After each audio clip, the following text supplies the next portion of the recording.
Don't depart. That's the point.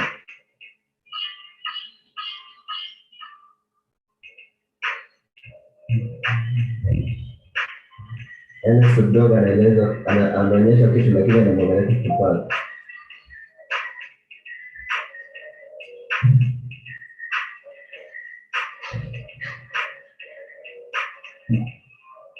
Usinyangoja Wiz-Khalifa. Footdog anyangoja Snoop Dogg Wiz-Khalifa. Wiz-Khalifa.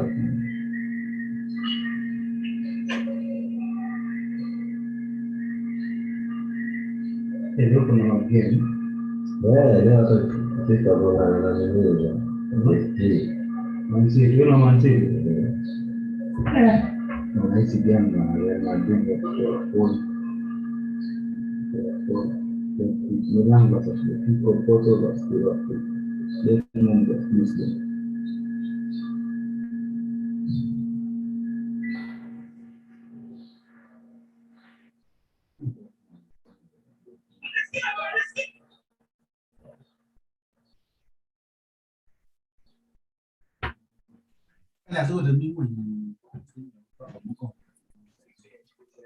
Rồi mi của vàng bro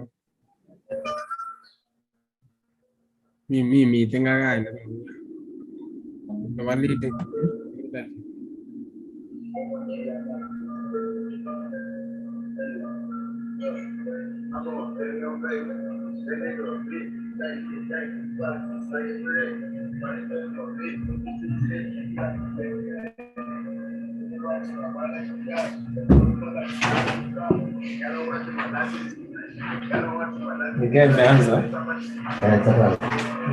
Hello, let's mute as we join the meeting.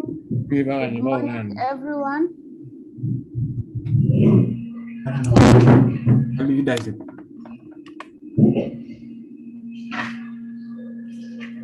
Good morning, everyone. Let's mute our microphones as we join the meeting.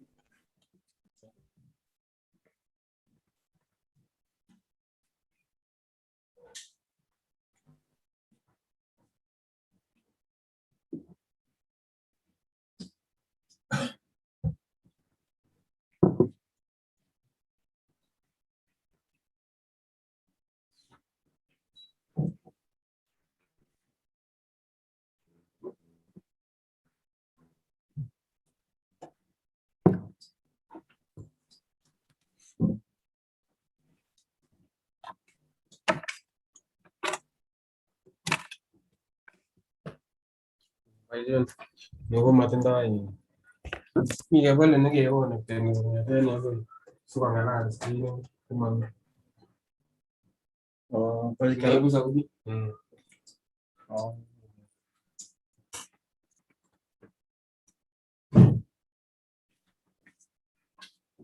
We are starting in a few minutes.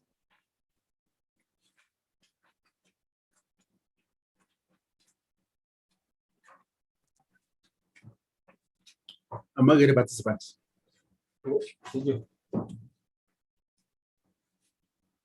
Nije 42 participants.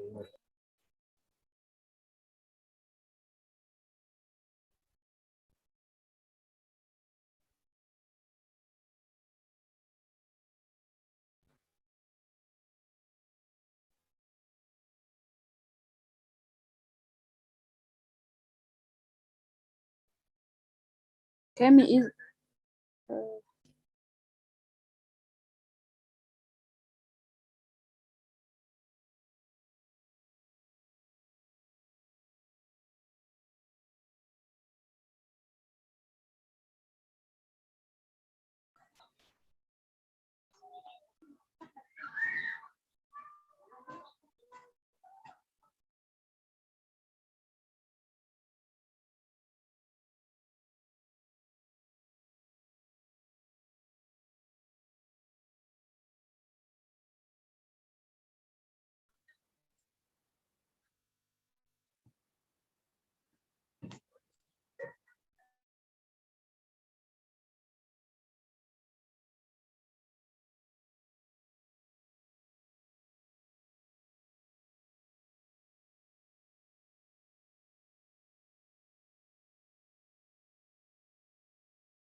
The ULEAD Summit 2021 is here.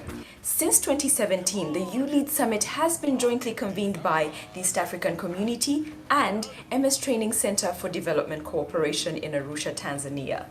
This annual climax event is now East Africa's largest and most diverse forum for young leaders, mentors, government policymakers, development partners, academia, media, private sector, and civil society from all over the continent to craft responses to the continent's rapidly growing youth population, their challenges and opportunities. Wondering how to become a delegate? Head over to our website www.uleadsummit.org. Follow the prompts and enter all the required information and submit. After submission, your application will go through assessment, review, and finally admission. Admitted delegates will be announced weekly on our platforms until we officially close applications. One day before the summit, delegates will be able to log in and get acquainted with our virtual space. You will be able to visit partner booths and product stands, check the forums you've registered for, view the conferencing environment, confirm venues for all your sessions, network with fellow delegates via our live chat room and lounge, and view the conference schedule.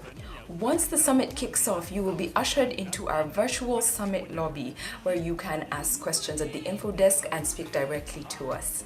At this point, you can navigate to different areas of the summit. The exhibition hall. Here you will find a collection of booths by our partners and sponsors. In these booths, you can interact with our partners and sponsors directly via live chat, and you can view and save uploaded documents and videos, as well as view products and services. Auditoriums. The ULEAD Summit comprises several thematic sessions. The Under 40 Political Leaders Forum, the Arusha Peace Forum, the Gender Equality Forum, the Arusha Debates partner-led workshop sessions, and East Africa to Bonge. You will have access to all these auditoriums where you can watch live and semi-live webinars. You can also ask questions and talk to fellow delegates and other attendees in the live text chat. The lounge. Here you can live chat with other attendees and delegates in between sessions. So log on to www.uleadsummit.org to register and apply.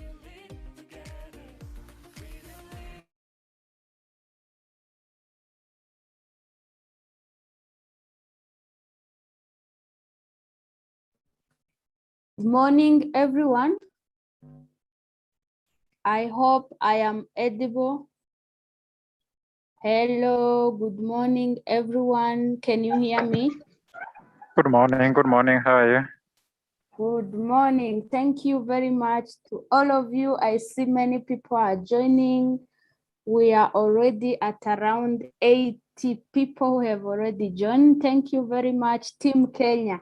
This is a great mobilization, and I am sure we will keep having even many people, and I see many people from different regions of Kenya, people from Nairobi, Mombasa, Kilifi. I'm trying to get, but I am sure they are all part of Kenya. Thank you very much, young people who have come to this event. I am Kazeneza Iget. I am Burundian. I work at ULEAD as Regional Program Associate. I will be the moderator of today. I want just before to start on my speakers is Roy Sasaka Telewa from National Youth Council Kenya here. If Roy is here, just to say hi. I want just to hear if you have already joined. Roy, are you here? I am sure he will be joining soon. Just also to request everyone who is joining, please mute your mic. Unless I call you, kindly mute your microphone.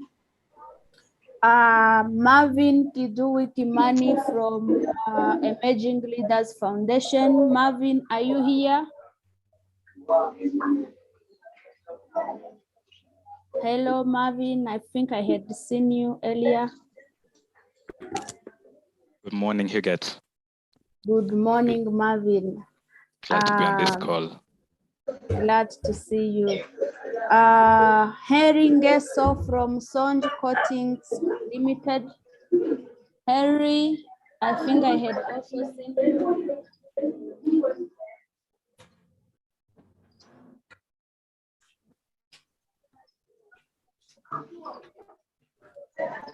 I'm trying to see if I can see Harry. Yes, your mic is open. You can just say hi. Good morning, Kazineza. I'm glad to be joining you from Nairobi, Kenya this morning.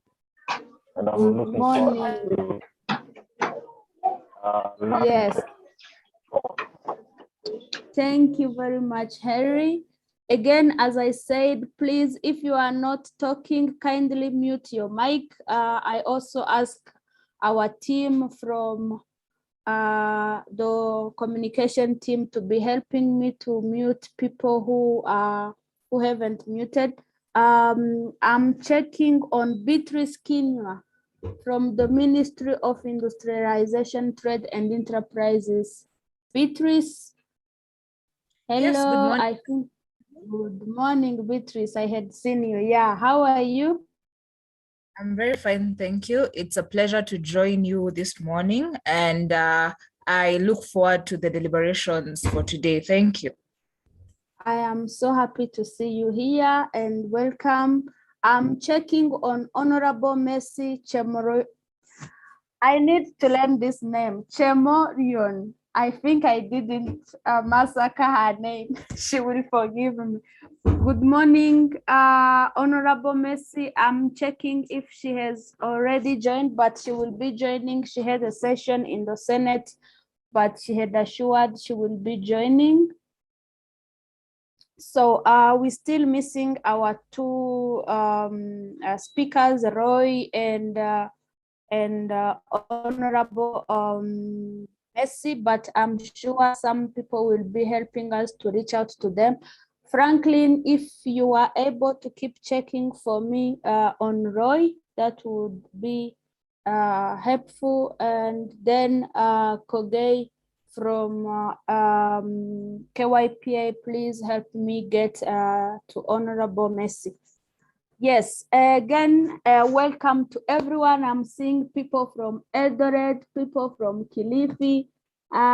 Welcome to you all. I'm very much touched. We didn't have so many days for mobilization, but you guys have turned out in numbers.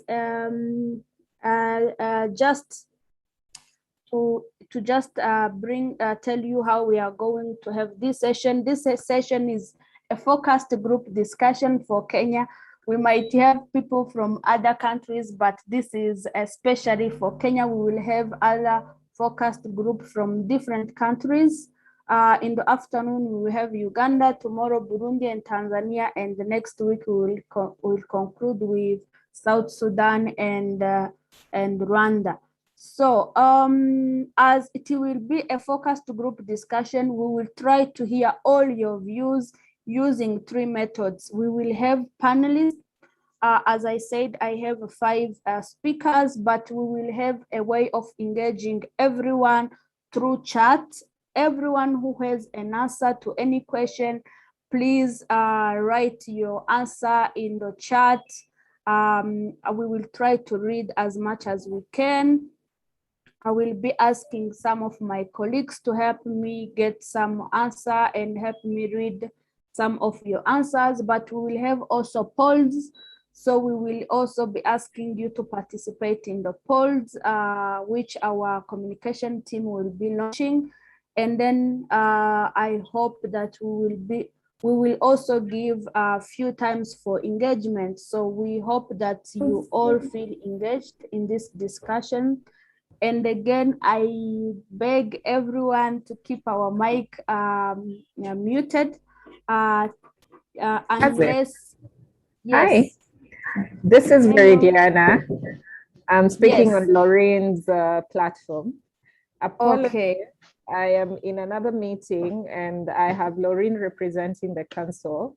during this. Okay, that's great. So in any case, if she requires any information, she can just pop into the office and just request. However, part of my team, the entire National Youth Council Partnership and Resource Mobilization team is actually attending the meeting. So we have a representation from National Youth Council in the meeting. I apologize, I wasn't able to join now because I'm attending also another meeting, but I know I'll get feedback from Laureen.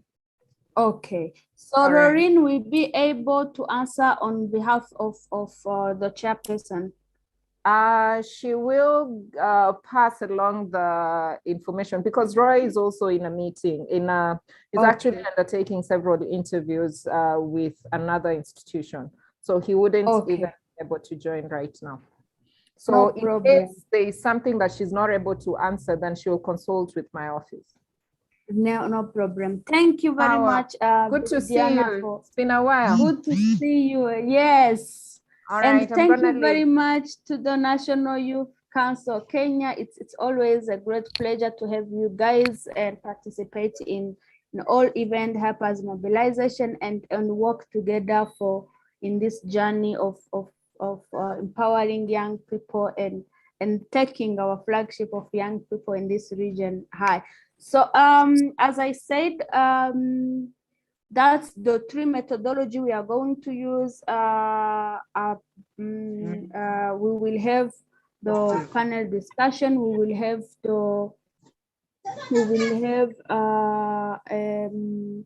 a poll. We will have also question in the chat. Everyone can be engaged.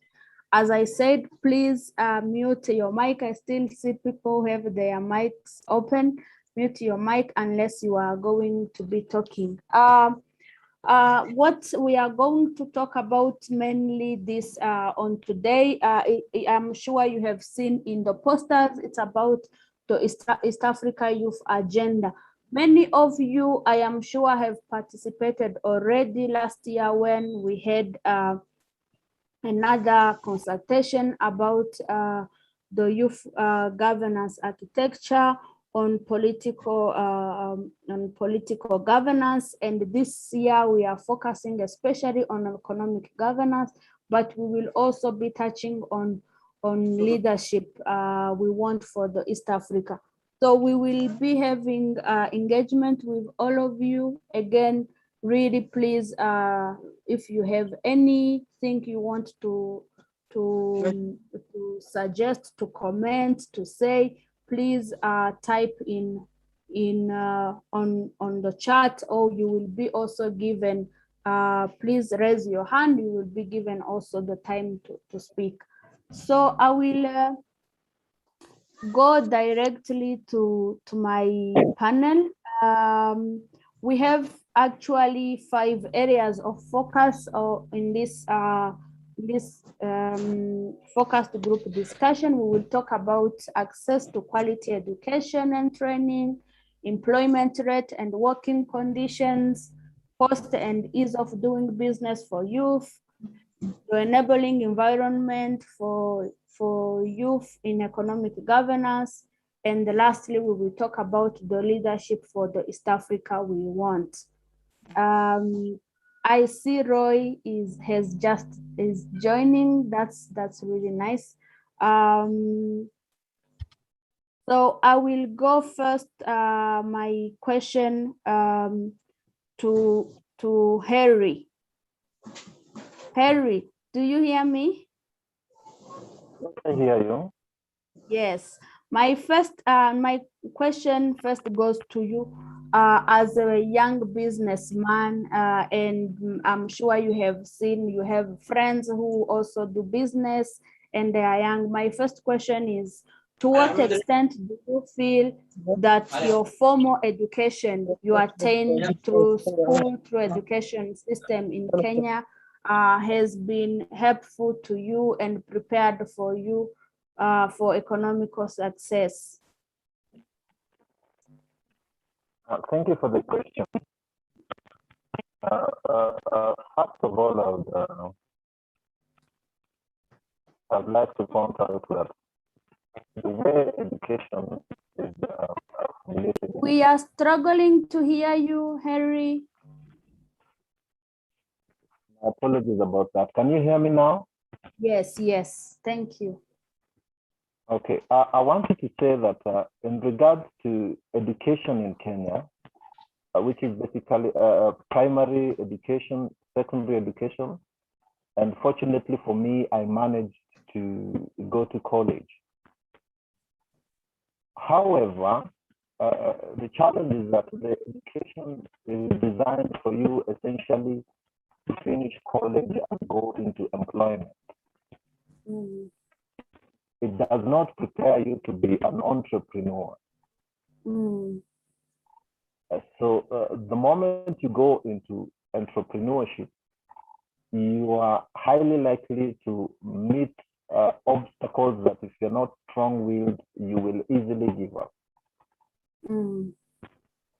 So fortunately for me, I had a friend who had gone to business college.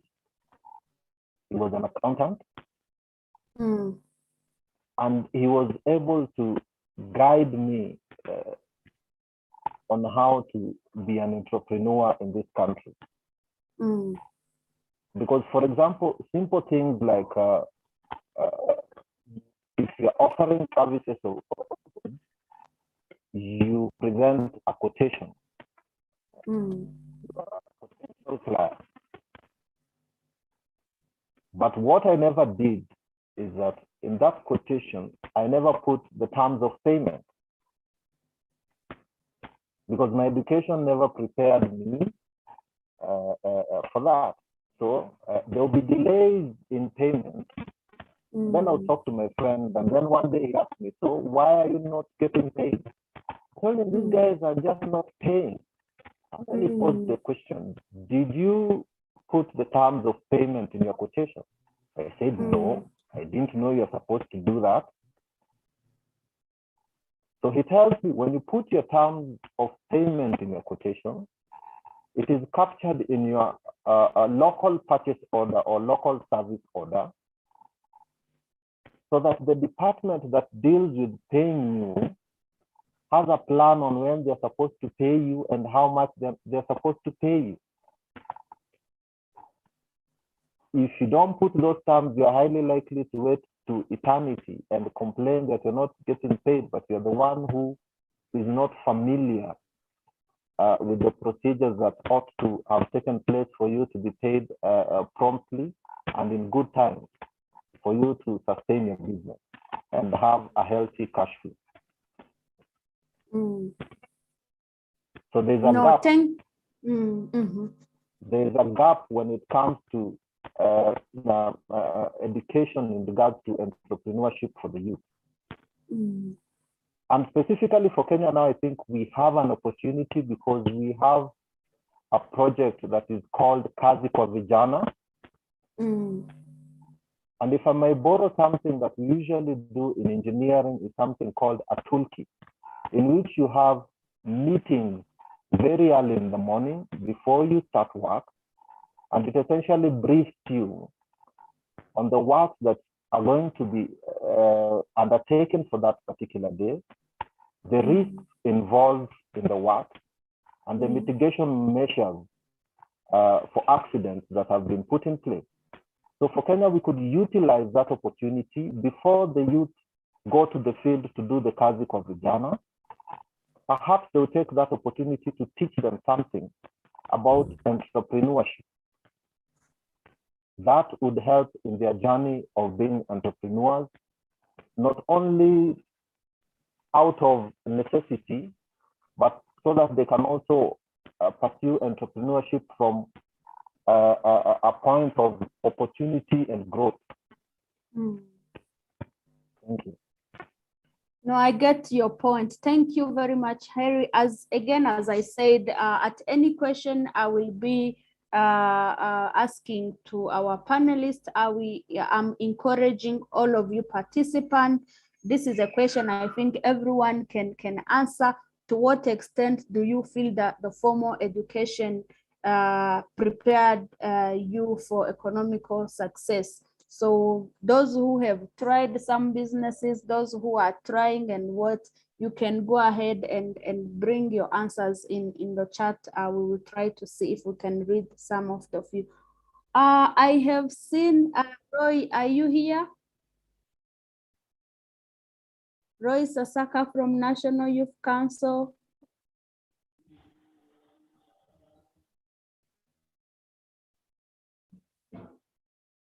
I had admitted Roy. I'm not sure if he's here, but I will go ahead and see if Doreen can help us answer the next question. Does the education system in Kenya prepare young people for the job market demands? Looking at what we have in our schools, does the education system prepare young people for job market demands? Doreen, are you able to answer?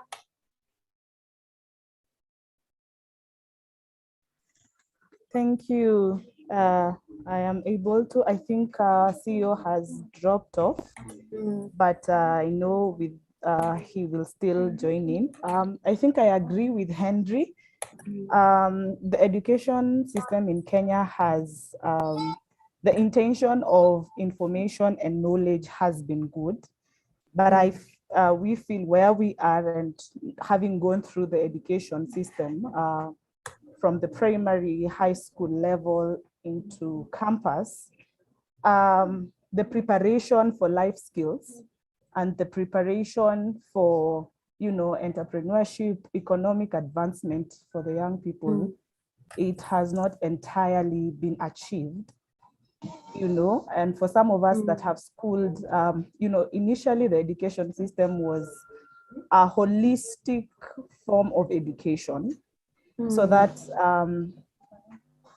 my mother, my father would actually say that it used to prepare them for life. You know, they learned how to sew in school, they learned how to do agriculture, they learned how to, you know, have other ways of sustaining their livelihoods other than the education and the formal ways they were getting. So that by now they end up actually, some of them, you know, even lamenting and saying, you know, we are not equipped. So that the way that we have been aligned is, you know, after school, I get a form of employment. And there is no way I'm able to think outside the box because one, I did not get any skill in tailoring, perhaps. I did not get any skill in, you know, doing salon work. I did not get any skill in doing agriculture. I did not, and that is what basically, you know, encompasses entrepreneurship, providing solutions, you know, for possible problems that we have. And hoping that as you provide solutions, then you are actually meeting, yes, your needs, but also transforming the entire community around you. So in some way, it has not prepared us for all that because I mean, if you're not able to think about where you'll have, you know, your next meal creatively, and you are amongst the, you know, learned in the community, elites, I mean, then it goes without saying that the system that was intended for good has not entirely achieved its purpose. And so we need to creatively find ways of making sure that, yes, as they go through information and knowledge, they are able to even respond to issues. We are able to respond to issues politically, socially, economically, because that is then a platform that we will say that the youth that have gone through the education system in Kenya are actually productive. They can actually engage matters, democracy, devolution. They can actually even do, you know, thrive economically. Yes. Thank you very much. I think that's an exhaustive, and I think many people would share your sentiments. I'm just going to read one of comments from Said Salim. I support the education system focus less on economical empowerment, but rather passing of exams and finishing school. Once you are done, that's when you find things are completely different out here. I understand what you mean. Another one response, I don't think whether it really prepares, because more of Kenyan education is more of knowledge and concept memorizing and producing it in exams, despite in other countries where education is more practical in relation to their field of choice. I totally understand, and I don't think it's just Kenya, it's many of our African countries. Thank you very much for your contribution. It's a lot. We will keep trying to read, and I'm so happy to see about your responses. I'm going just to go to Beatrice. Before I go to Beatrice, I just ask my team, my communication team, to prepare the polls, which will go in a few minutes. Beatrice, do you hear me?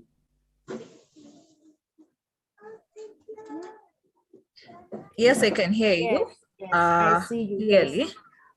My question to you is, looking at the job market demands in Kenya, which training actions would best fast track economic success for young people? Here, we mean things like vocational training, formal skill training, entrepreneurship, or any other things.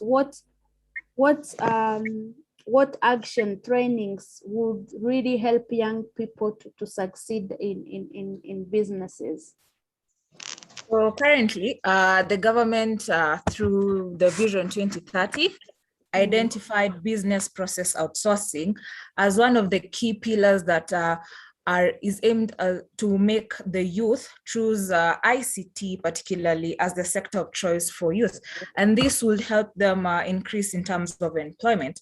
So among the projects and the flagship projects that are currently being undertaken by the government, we have the digital literacy program. And basically this program is aimed at ensuring that there's quality teaching, particularly in the public primary schools.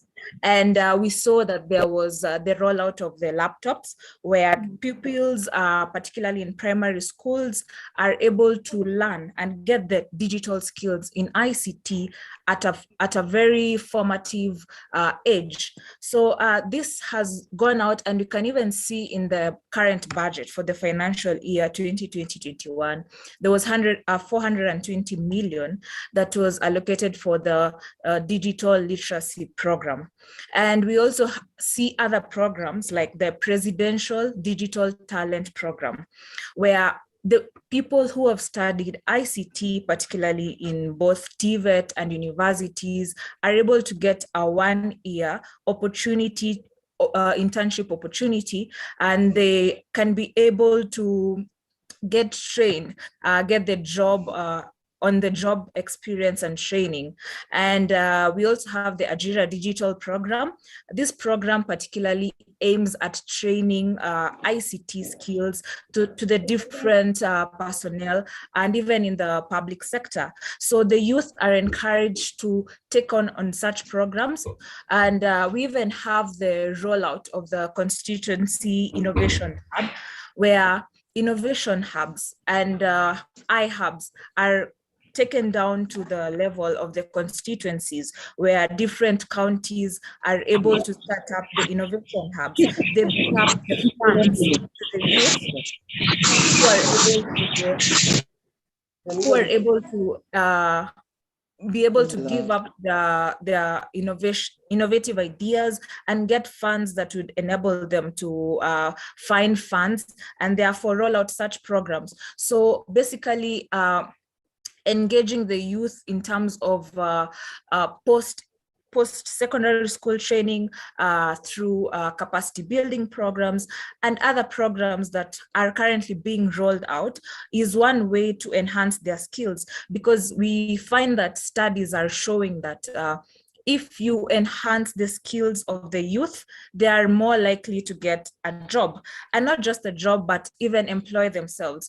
And in Kenya, we are also seeing the level of STEM courses. These are the science, technology, engineering, and mathematics courses are among the least taken, particularly at the TVET level and at the university level. So we would encourage the uptake of these STEM skills, because we are seeing that in Kenya, there are only 13.7% youth persons that possess STEM skills.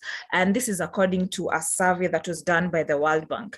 And this renders 2 out of every 3 youth job with STEM skills to be employed. So it goes to show that it is important to get these necessary skills at a young and formative age, and this will enable them to, utilize the knowledge they have and be able to be productive, particularly in the market sector. However, I would say that in Kenya, there has been a problem where we find that the youth try to get these skills, but these skills do not match with the current job market requirement. And therefore, that's why you'll find many people are still looking for jobs.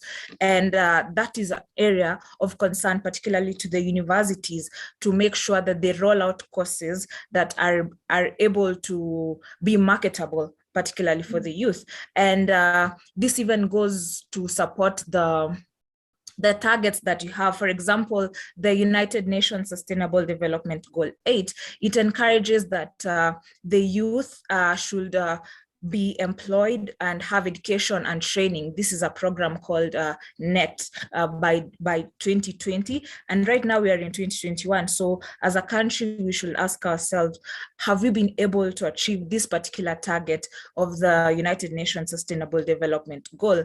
And lastly, I'll just talk about the current statistics that we have in terms of training, particularly in the STEM courses.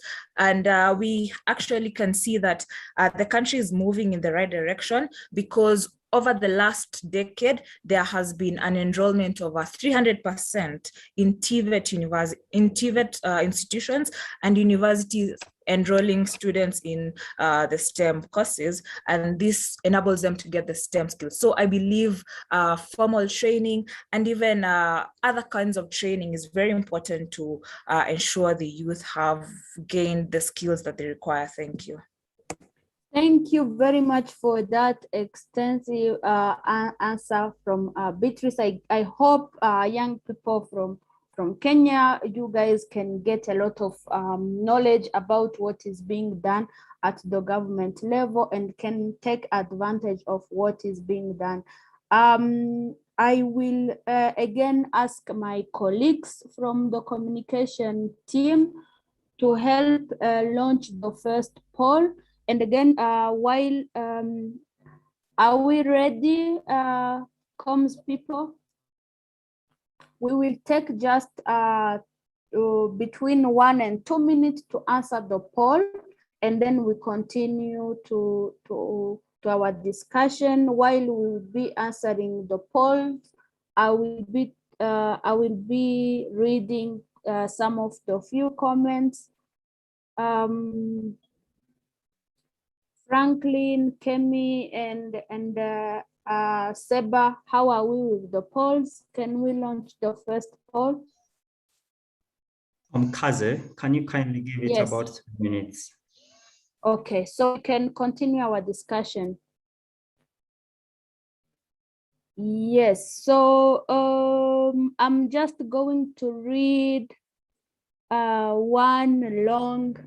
The digital program for primary is from Jimmy Mweta. From primary schools is just a drop in the ocean, because like in some sub-counties like Megarini and Ganza in Kilifi counties, most schools do not have even a single permanent classroom. How can we see it a benefit to our kids, to the general youth? Most empowerment centers are not equipped with digital items. Those are some of the comments. Please, I am requesting everyone who has their mic open, please mute your microphones. Thank you very much. We are many, so it's not easy for the comms team to keep track of who is opening the mic or not. So please let's keep our mic closed. So I will go to the second focus area. We want to talk about employment rate and working conditions.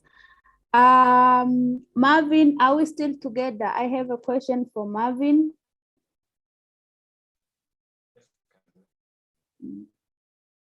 Marvin, yes, I see you. So I'm sure you have been working with young people, you know what are their worries, concerns, and what. My question to you is about the legal frameworks. So in terms of labor rights, does the legal framework in terms of labor rights protect young workers? Is the legal framework or labor rights imperative for job security? And if you may, this is, I know it's a controversial question, but I would want to hear from young people what they will say. If you may, what is the average monthly salary paid to a young professional in Kenya? We have something we have been thinking, $50, $100, $150, $200, $300, and above. You will just tell us. I'm sure you have a big knowledge of because of your work with young people. To you, Marvin. Good day, everybody. My name is Marvin, coming from Emerging Leaders Foundation. At Emerging Leaders Foundation, we exist to empower, support, and accompany young women and men to achieve meaningful, dignified, and impactful participation, both in governance and economic and public affairs, and particularly the economic empowerment for create pathways for young women and men in this country so that they can secure their livelihoods and that they can live dignified lives.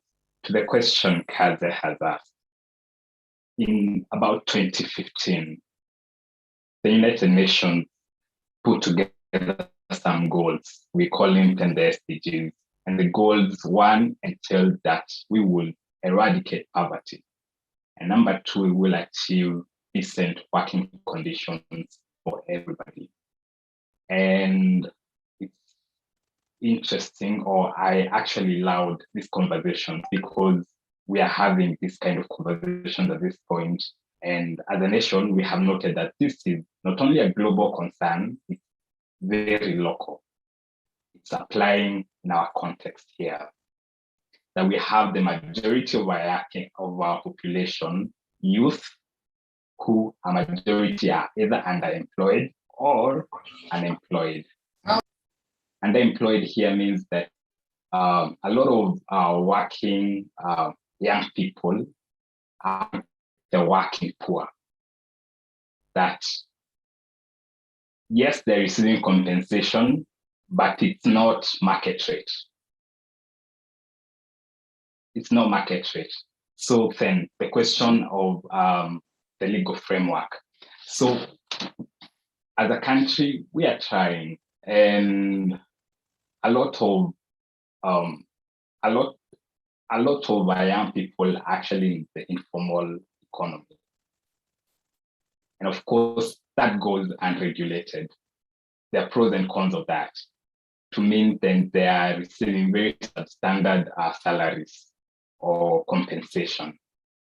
And much as we will want to force the government, I mean, the government can only play so far.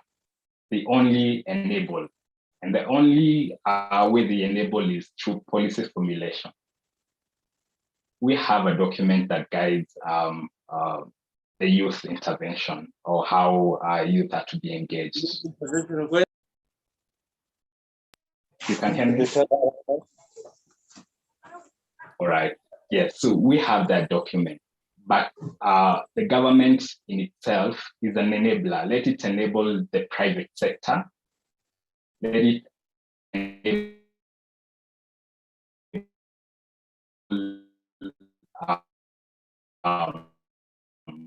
young people having a very conducive environment, particularly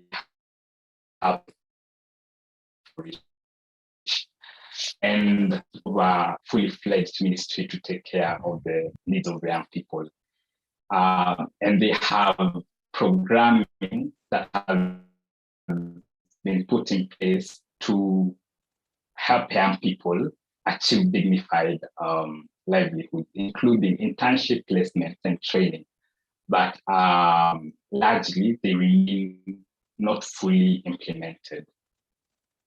The follow-through is lacking. We have very great policies in place in our shelves, but implementation is pretty lagging.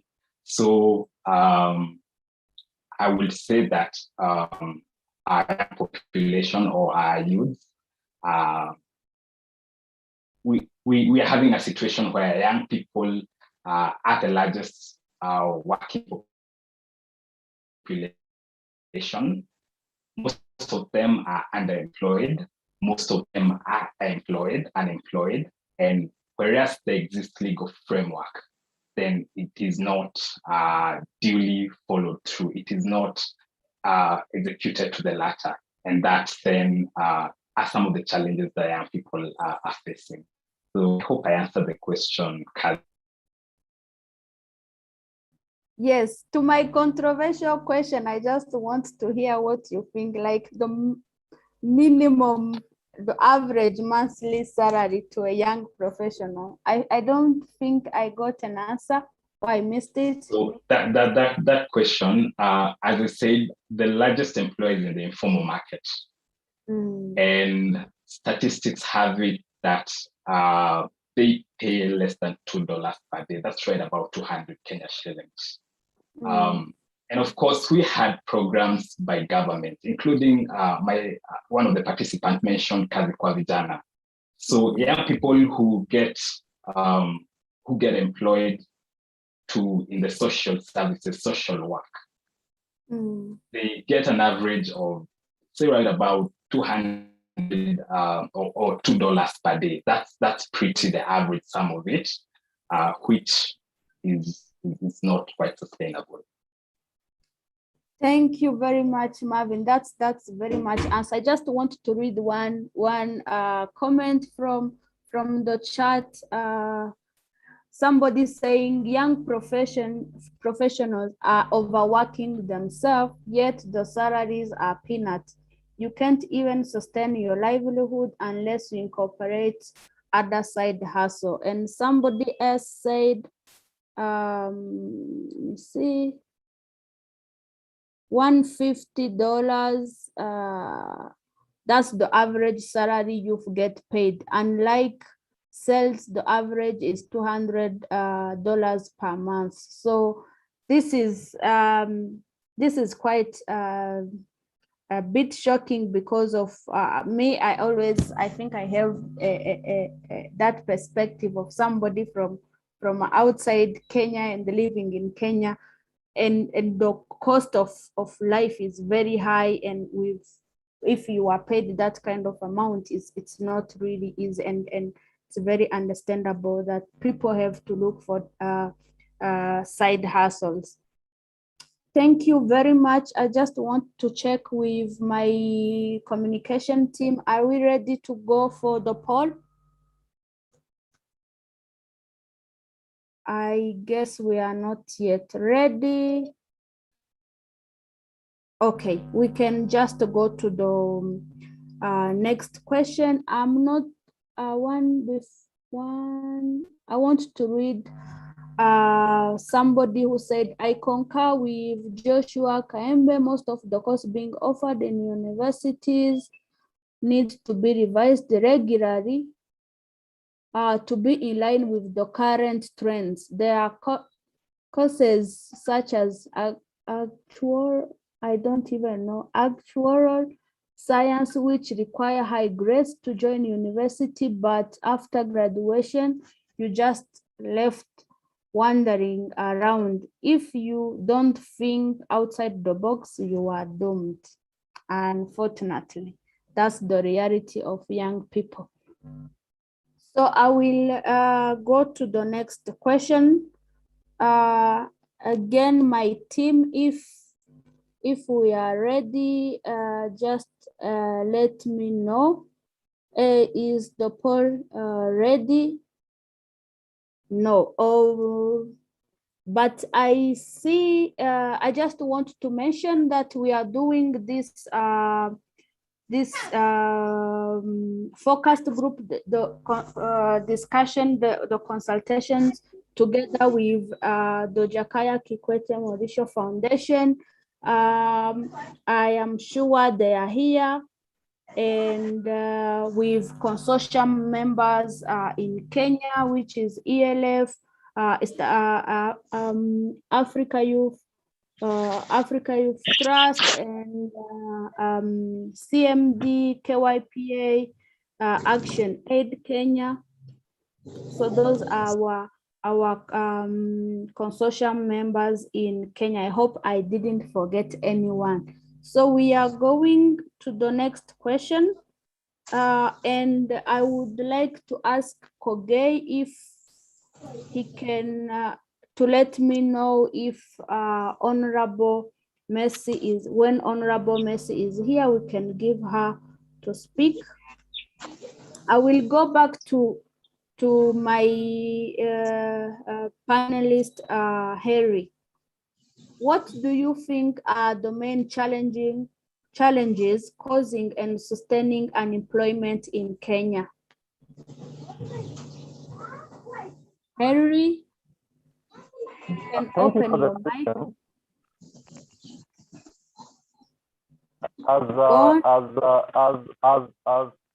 As been alluded by the previous speakers, there is a disconnect between the education system and the expectations of the employer. So you find that somebody is a graduate from a reputable university. Unfortunately, they have specialized in theorizing, not application of the knowledge that they have. So essentially, you go to school, you memorize notes, or you memorize books that the lecturer has referred you to go and read, but then you can't translate that knowledge to solve a problem, because essentially when you go for an interview, an employer will ask you, so what value are you going to add to our organization? When they pose that question, it essentially means that organization has challenges, or they have gaps. And when graduates are not able to fill those gaps or offer a solution, the conclusion of the employers is that as they refer to them as half-baked graduates. So there needs to start a dialogue between institutions of higher learning and employers, because the needs in the market are dynamic. Right now, a perfect example is during this time of COVID-19,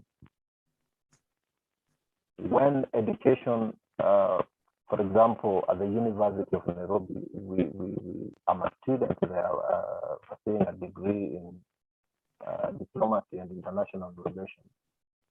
It reached a point that we couldn't attend physical classes. Then it implies we start having online classes. But we found there's a situation where, not only in that university, other universities as well, the lecturers themselves have not been empowered to be able to conduct online classes. Okay, so same scenario with the graduate who goes to the field to look for employment, but they can't meet the demands of the employer. So that discussion needs to start between employers and institutions of higher learning, so that when you graduate, you are able to essentially transit from college to employment, and you are able to be a productive employee. And that has contributed to the highest number of unemployment in the country, because then what organizations do is that you piggyback to the employee that you already have. You send them for a training, or you facilitate a training, and they fill in that gap. I see, yeah. That has been the solution that employers have been using. It's cheaper that way, it's cost effective that way, rather than starting to train someone afresh for them to be at par with the other employees. And the most unfortunate thing is that you find that most employers in the region are what we would call transnational organizations. So they have standards within which they do their work. If you're not able to catch up or be at par, then you are considered not worthy to be employed in that organization. That perpetuates the unemployment rate of the youth. And states need to be, countries need to be, to look at that and get concerned, because then what happens is that if you have high rate of unemployment, it easily translates into a security threat to the state. Because now when you're desperate, you can't take care of your basic necessities. Your mind is malleable to manipulation by transnational criminals and terrorist groups. And that is how young people are recruited into terrorism, money laundering, human trafficking, and the other ills that society is currently facing. It's a big challenge. It's a discussion they need to have. Once they have it, I think we'll be able now to supply the job market with people who can deliver. Thank you. Thank you very much, Henry, for that answer. I will ask the same question to Laureen. What are the main challenges causing and sustaining unemployment in Kenya? But while she's coming to answer that question, I think my communication team it's ready for the first poll. We will just have the poll for just 2 minutes, and then we give Irene to answer. Fiona, okay, great. So you guys can go ahead and answer. Can you see on your screen the questions? I need one or two people. Yes, you can see. So yes, just great. So just go ahead and answer. We will use just 2 minutes.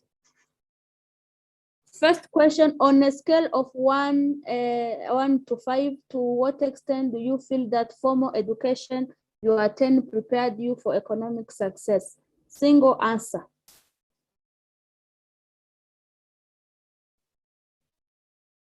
So one means very little, 5 means a lot.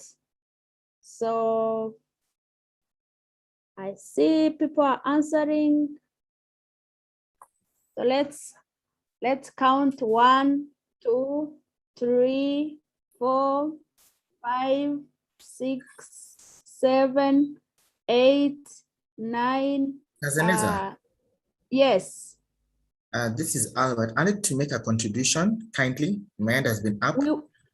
We will give you time. Just in a few minutes. We finish with the speakers. Let's continue, and then can we go to the second question of the poll? Some people are saying that their submit button is disabled. Is there anything we can do, communication team, about that? Share the results. Let's see.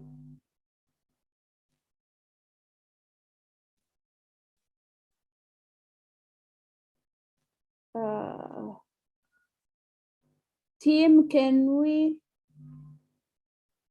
And submit button ain't working.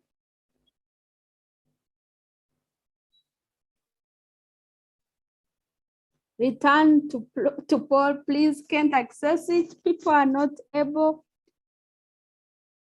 Poll has ended. That's from our communication team. Do we have a second question, or we can continue? There is a second question. Yes, how affordable is education in your country? That's the second question. How affordable is it? Please mute your mic, Dancer.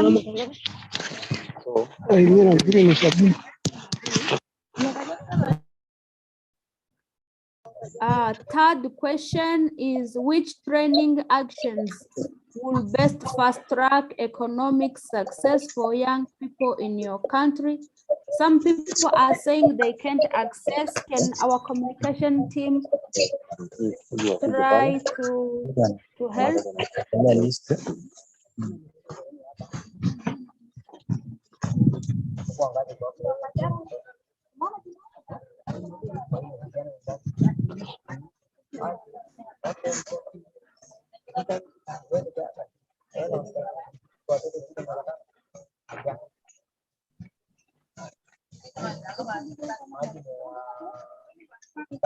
Meanwhile, Lauren, please take on.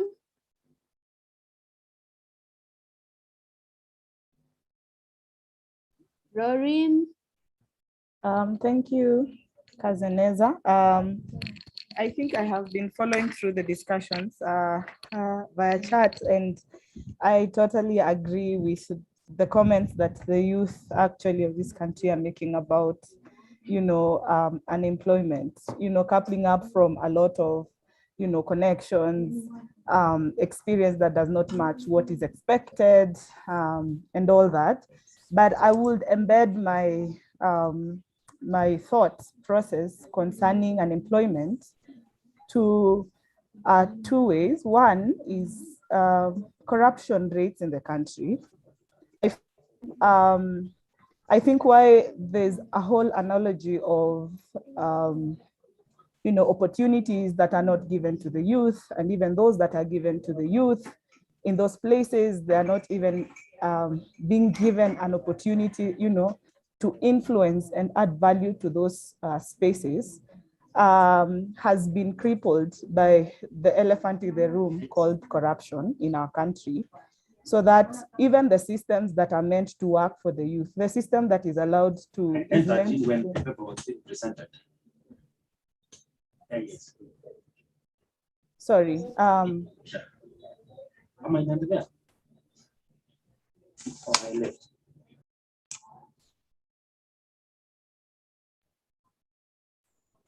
Hello, sorry, I was not,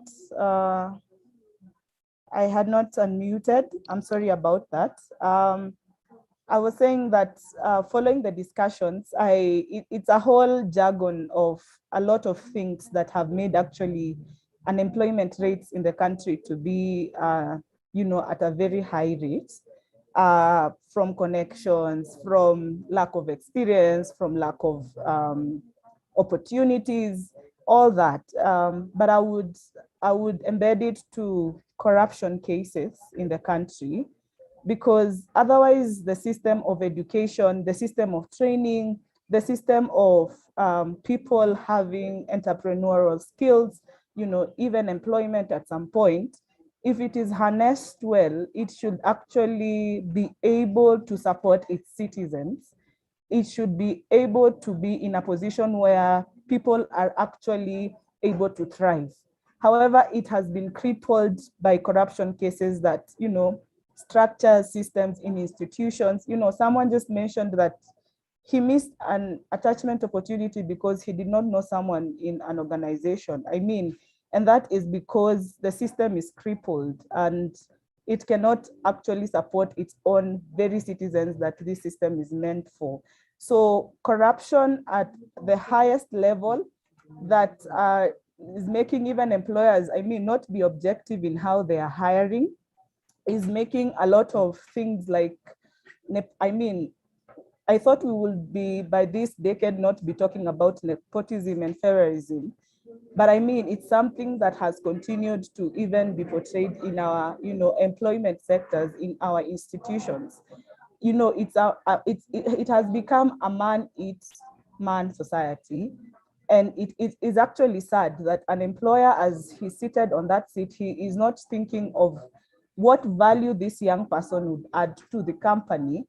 He actually has Danson. Go on, Rory.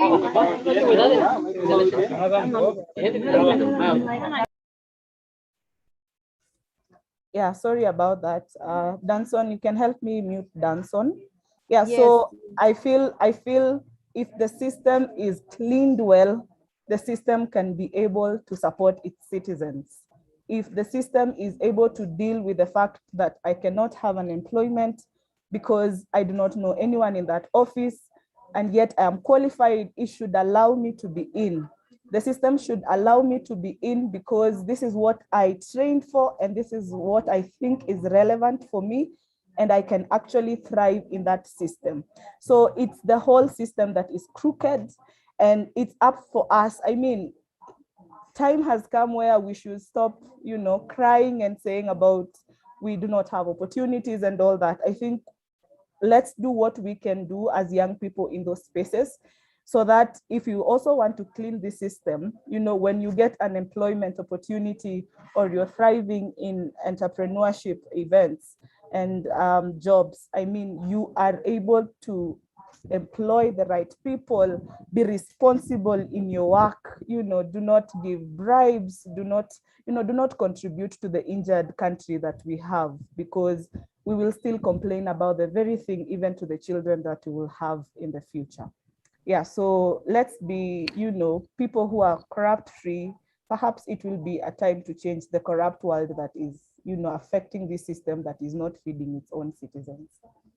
Thank you very much, Rorin, for those. Actually, I like your answer. It's not just about challenging others, but it's also challenges that we can overcome ourselves. I'm going to give just a few seconds to Fiona, our communication person, just to explain how the polls work. Fiona, are you able to say something to guide people?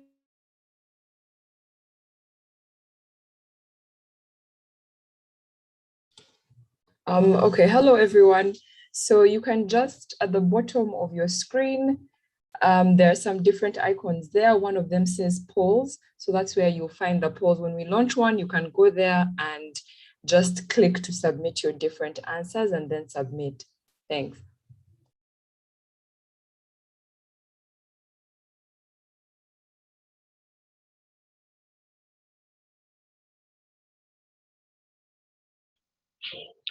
Hey, greetings everybody. My name is Sandraza. I have a different opinion. Kindly, if you let me address it, I'll be much more obliged. Unemployment is a decade era that has been transmitted to us by our predecessors. What I mean is this: why wouldn't the government create a system? If at all education is compulsory, why then not does employment not become compulsory? I think our system just needs to be streamlined to make it effective to serve the entire population of the people. So when you say like,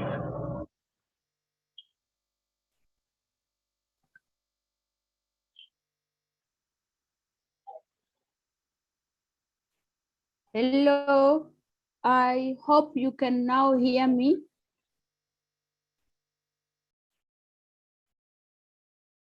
Just do this if you can hear me, those who have their camera on. At least I see if I can be heard up. Yes, thank you very much. My connection just acted up. I'm sorry about that. I was asking a question to Beatrice.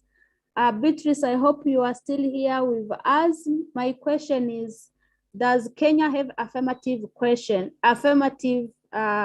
action programs for traditional labor market to support youth access to employment opportunities when disadvantaged? I hope the question is like, when their youth are competing with big fishes, how can in those positions for somebody who has maybe a startup compete with somebody who has been in the business for years and years? Does the government has a way of helping young people get to something in that world of big businesses? Most certainly. Thank you very much for that question, Kazineza. In Kenya, we have what we call the access to government procurement opportunities. This is what we call the AGPO. So AGPO is a kind of opportunity that is set out for 3 vulnerable groups in the society. The first one being the youth, the second one being the women, and the third group being the people with disabilities. So basically here, what is required is that at least 70% of a particular group should be either of the 3 categories. And in this particular forum, we are talking about the youth. So yes, this is quite an elaborate opportunity for the youth to take advantage of, where at least there are very minimum requirements that are required. First of all, you should have your national ID or a Kenyan passport to register. You go to that particular website for AGPO, and there are a few steps to comply with. The second issue is just have a registration certificate if you're a business, a partnership deed if you are in a partnerships group, and there's a form called a CR12 that is basically for incorporated companies, limited liability companies.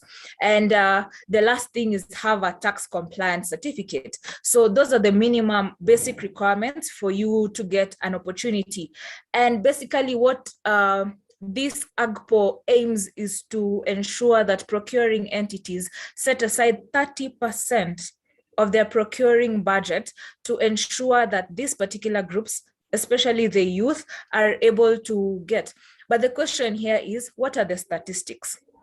There was a recent report by the MSME, that is the Micro, Small and Medium Enterprise Survey in 2016, that indicated that only 0.4% of the opportunities were aligned to women. So the question is, how much was set aside for the youth, and how many youth are able to gain these opportunities? Looking more deeply, we can ask for the given procurement plans by the companies, how many actually follow this particular requirement? Do they set aside 30% for these particular groups, especially the youth? And then the other question is, we have quarterly reports. How many of them reflect that it is true indeed that 30% of the procurement opportunities have been set aside for the youth? What about the accounts that have been created? This statistics, this data is needs to be rolled out to see the effectiveness of AGPO. How is it working? And maybe at least some of the benefits.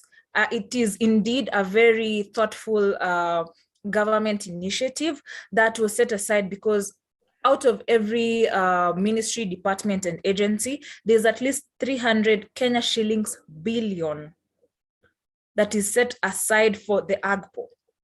So my question to all of us in this particular forum, how many of us have an account with AGPO, even if you're not particularly trading at the moment, but how many of us have registered, taken that initiative to just go and open an account and see whether you are eligible, at least on our part as the youth, because I can quote one of the late presidents of the United States, John F. Kennedy, who asked, "Don't ask what the government can do for you, but rather what can you do for the government?" And this is a particular initiative that we have been given. It's a challenge to us that how many of us have put ourselves in groups and sought for these particular opportunities. Another one is basically in Kenya, we have a local content policy. And basically what this policy aims is to ensure that ministries, departments, and agencies procure locally made goods and services. And there's a list, basically if you can just Google the local content policy in Kenya, it will be able to give you the particular goods and services that are produced locally. So it would be a challenge to us at the county level. What does the county have? What is the competitive advantage in terms of production of a particular county that you can do and produce that good that has demand, is being demanded by different manufacturers, by different entities, by different government agencies, and see how much you can do to, procure this. The other one basically is the Youth Development Fund.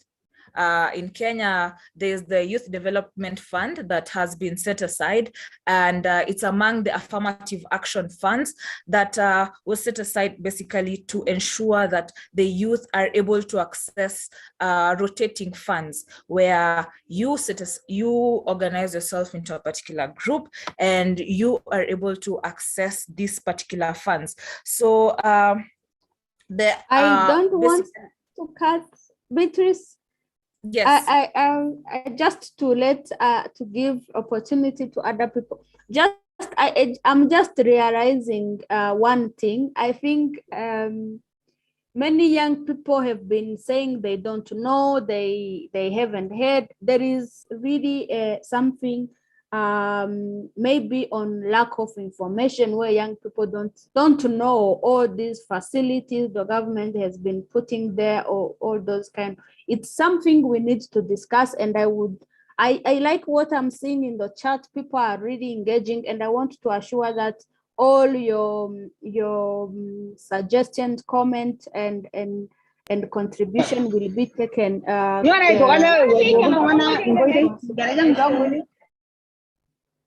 in consideration, and keep engaging.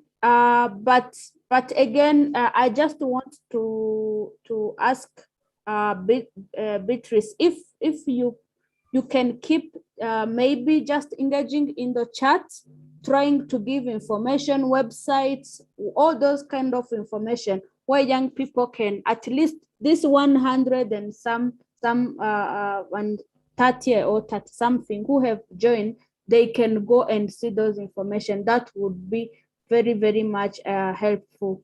I will just, I see my colleagues have already gone to a third poll. I am sure they are helping you to know how to reach the polls. When you look down, there is near the chat box, there is polls. So you can just click on the polls. You will see a poll which is going on. I think there is a third poll, which is a third is being launched. We will just go to a last question on the second. Marvin, are you still here? Yes, Kazi. Marv, yes. My question to you is, do you believe state and non-state actors are doing the best of their role to enhance gainful employment and opportunities for decent work for young people? Do you believe state or non-state actors are doing their best, or the best of their role to enhance gainful employment and opportunities? I think some of the people have already alluded about issues here and there, but you can bring your contribution. Right, thank you, Kazi. I believe everybody is trying, everybody is pulling from their end, but the efforts are not maximized. or they are not bearing maximum fruit. And we have a notable youth intervention, both by the government and by non-state actors. And I actually mentioned from setting up of the NYS back in the 1960s, we have the development of Kenya National Youth Policy. We have the affirmative funds that are up for young people and other marginalized groups. We have diverse programming that has particularly been carved out to take care of the needs of young people. We have government putting effort in broadband connectivity so that young people can take advantage of the gig economy, of the digital economy that had been mentioned. As a matter of fact, Kenya is one of the best connected internet-wise country in not only Africa, but the rest of the world. So there are interventions that have been put in place, both by the actors, state and non-state, but I still believe that we can do so much more. And it's interesting because the pathways we look at are either employment or entrepreneurship that will help young people secure their livelihoods. The young people can make economic decisions, and not only make them, they can also act on them. But I feel so much still could be done, like how we could help startups transition into growth. The government can come in to accelerate the programs, availing of capital. And my colleague, I believe Beatrice has mentioned about that. But it's interesting because a survey conducted mentioned that funds are available, but they're not accessible. Or it's the red tape, there are very many bureaucracies that are hindering access of these funds by young people, including collaterals. And I believe there could be innovative ways of ensuring that government or these other institutions don't lose money. Like people could sign papers to see that part of the equity of the company or the initiative enterprise by young people serve as collateral. No young person wants to see the initiative go down. All right. So we could help transition these startups into growth. We also could rethink the whole education system. And I'm glad the whole TVET conversation was highlighted, because the whole message about TVET is very warped. It's branded as one for failures. If you don't qualify for the university, or rather you're told you're not working hard, you'll not land in a university, you'll land at the village polytechnic. But as a middle income economy, I can guarantee that some of the skills that will be most relevant are those from the TVETs, the hands-on skills. In other parts of the world, they're the best paying courses, including hairdressing, carpentry, electricians. So for me, let's relook how we have branded the TVET sector in Kenya, and let follow-up be done to see that they are well-tooled, well-equipped, the trainers are available, and they're not branded as they have for far too long been branded. So I believe effort is being put, but so much more can be achieved to help realize economic independence of our young people. Thank you very much, Marvin. I totally agree. The whole TVET thing, it's like you are a failure, so go there. It's something which, again, I think is not just in Kenya, in many African countries, unless you go to, I don't know, you become a lawyer, you become a doctor, you become what, it's to where you have made it. But some people have made it through other ways, and they can sustain their livelihood. I will just go to the next session, just to request our panelists to be brief, because we are very, very much behind on time. My next question, I'm bringing Laureen. Laureen, are you still here? My next question is, and I want to ask it to everyone, just type on the chat. We will get all your answers out. Would you say that the policy environment for doing business in your country favor youth-led business? Would you say that the policy environment for doing business in Kenya favors youth-led businesses? Rorin, are you here with us? Are you still here? Yes, I am. Yes. I think, thank you for that. Hearing Beatrice, with her vast knowledge on, what the government has been doing, concerning making sure that, the youth are able to access opportunities. Well, that means there is something that is being done, and that is something to appreciate. However, how much they are still not being utilized, it still goes back to a lot of issues that the young people are experiencing. So that, we have structures, we have the Youth Enterprise Development Fund, that is mandated to, to offer loans to young people. Again, let's ask ourselves, how many youth have benefited from this? Is there a follow-up mechanism? Who are benefiting? Are there businesses that have started from this? And if there are businesses, is this the 100% or this? How can we measure the quantity of what we wanted and what we are seeing? So that we are talking about, the Algeria digital. I mean, how many have been? Can we evaluate these policy frameworks that have already been set and said we wanted to achieve 100% of this? We have only managed to attain this, then that can actually say that it is favorable and not favorable. So the goodwill is there, documents are there, institutions are set. Again, it is crippled by a lot of systems that are not working. And so we can say as a government that, we have said this, so this is working, but let's reevaluate what is not working. And if it is working, by what extent?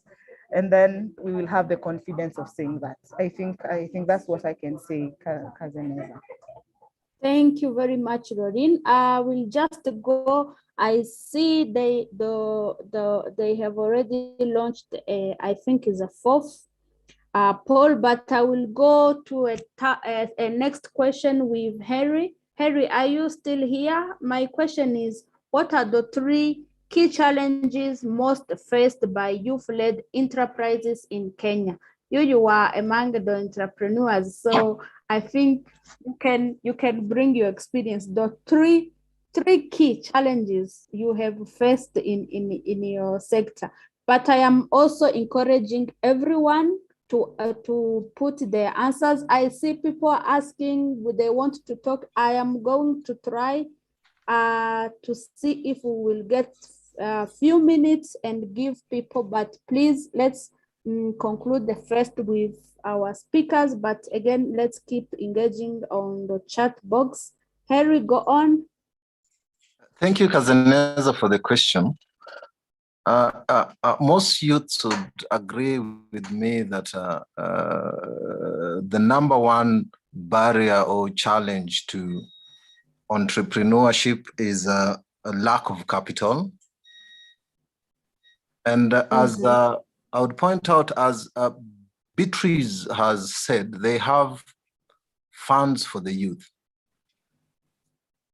But the only major flaw with their loan facilities is that the platform is based on what you'd find in commercial banks.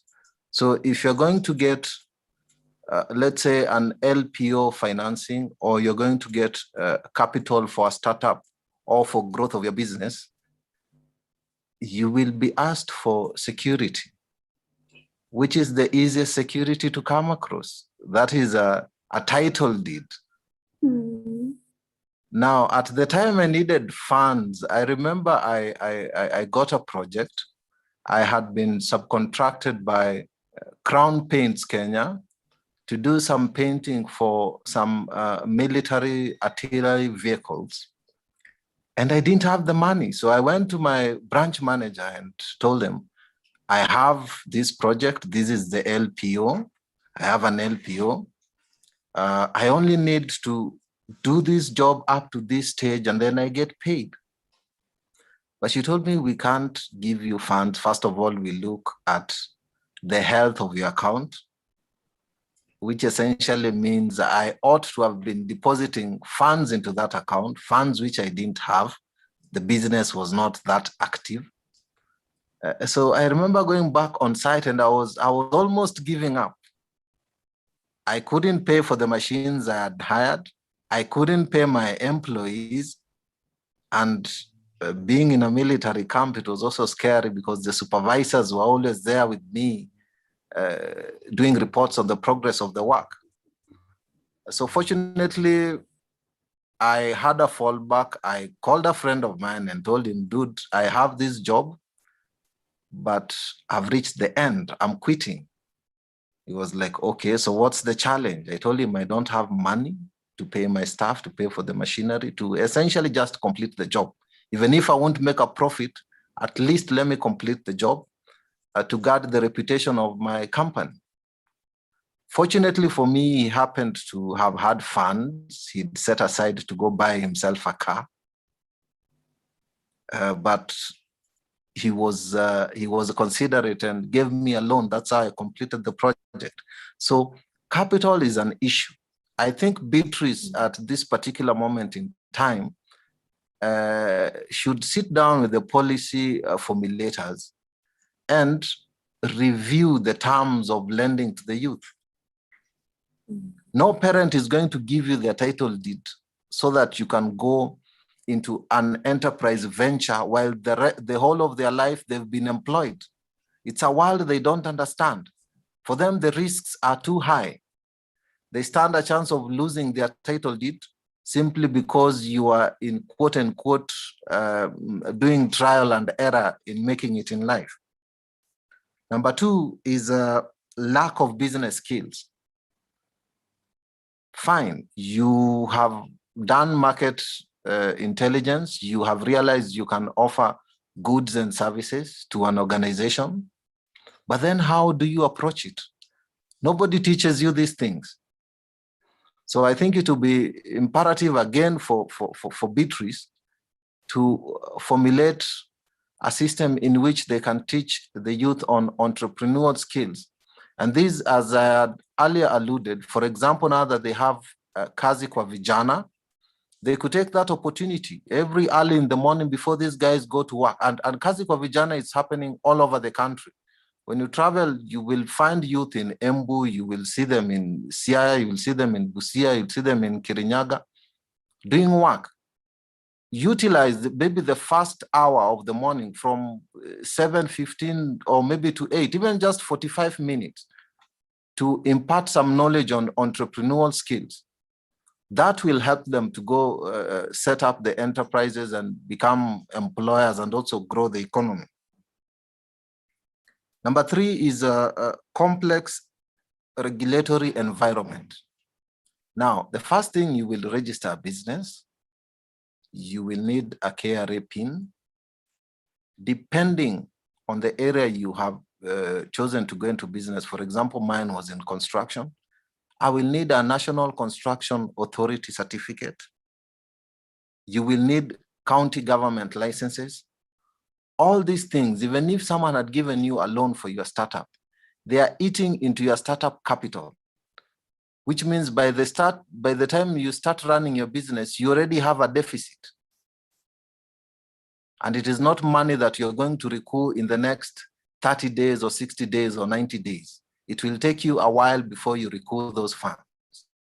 So if Beatrice can look into those 3 areas, I think they'll be doing the youth great service in their entrepreneurial journey. Thank you. Thank you very much, Harry. I think many young people who are here, I was looking, them smiling when you were narrating what happened to you. It's something which many who have tried in business might have already encountered. Thank you for your contribution. I will just go direct to Beatrice and ask her to be very brief. Is there a special corporate tax rate for youth-led startups in Kenya? And how convenient, I think Harry was alluding to that, how convenient is the business registration incorporation processes for youth-led business in Kenya? To you, Beatrice, just in few minutes. Okay, thank you very much, Kazineza. And first of all, let me register what I can call apologies to Harry for maybe what you went through in your business, having applied for the opportunities that have been procured and are set aside for the youth to ensure that their businesses are doing very well, but you ended up being frustrated. And I believe your case is similar to many who are maybe particularly in this forum, and even others who are not here. Opportunities are being given and they're not working as they should have, as they should be, because at the end of the day, these are great ideas and opportunities that are supposed to set aside good opportunities. And I also concur with Laura, what you just mentioned, that not everything is really working. And some of the reason you also mentioned in your presentation about the issues to do with corruption. So it is indeed imperative that monitoring and evaluation is conducted, and these programs and projects are really looked into at what is the efficiency, like what you mentioned, what is the current rate? And onto your question, Kazineza, you have asked about the special corporate tax rate for the youth-led startups. And I will touch again on that particular opportunity that I mentioned, AGPO, access to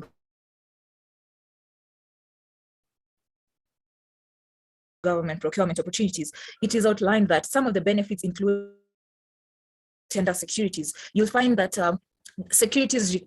tenders require securities, for example, bid bonds and performance securities.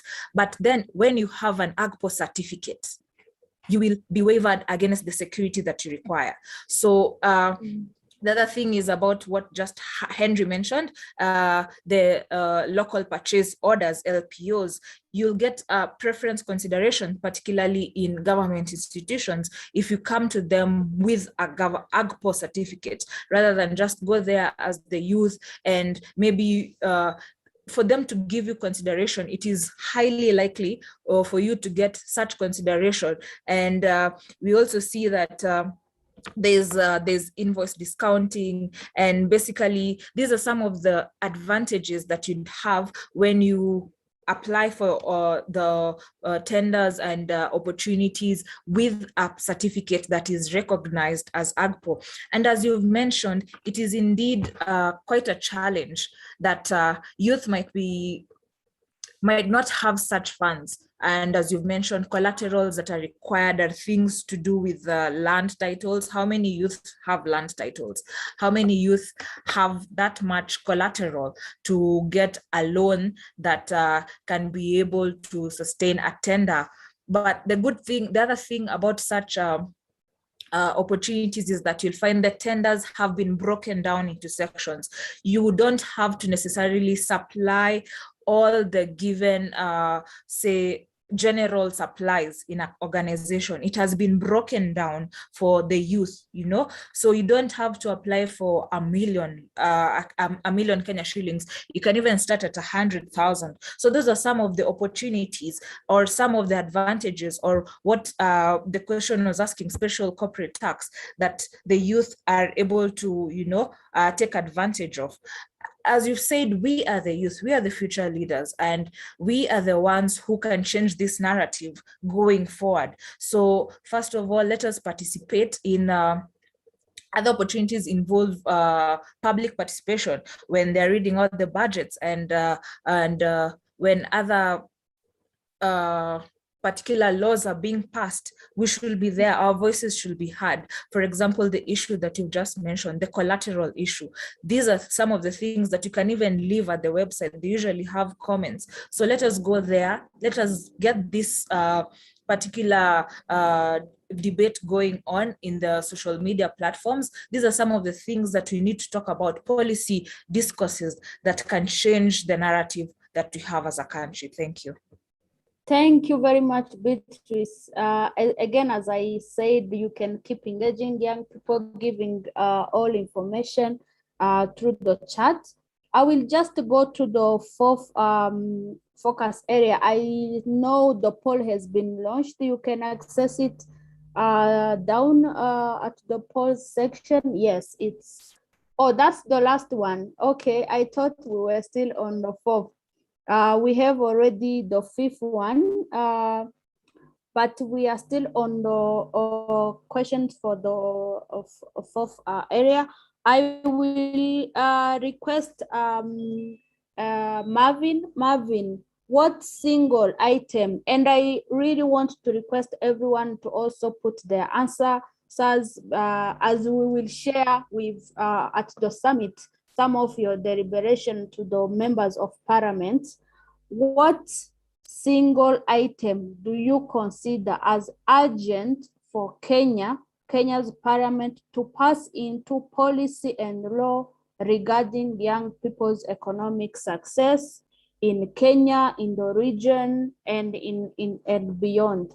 What single item do you consider as urgent for Kenya Parliament to pass into policy and law regarding young people's economic success in Kenya and in the region and outside? Please, as Marvin will be answering, please write your answers also in the chat. Go on, Marvin. Thank you. Thank you, Kazanezo. I'm glad you mentioned that, and particularly as a consideration for politicians. Right now in Kenya, our youth have started mattering because we are right about the election. And sad because we don't realize what power we hold as young people. We are innovative, we are energetic, and we have the numbers. And any one politician who is able to have a formidable and a very solid economic solution to our challenges, then that can be guaranteed a direct ticket to the particular positions they are clamoring for.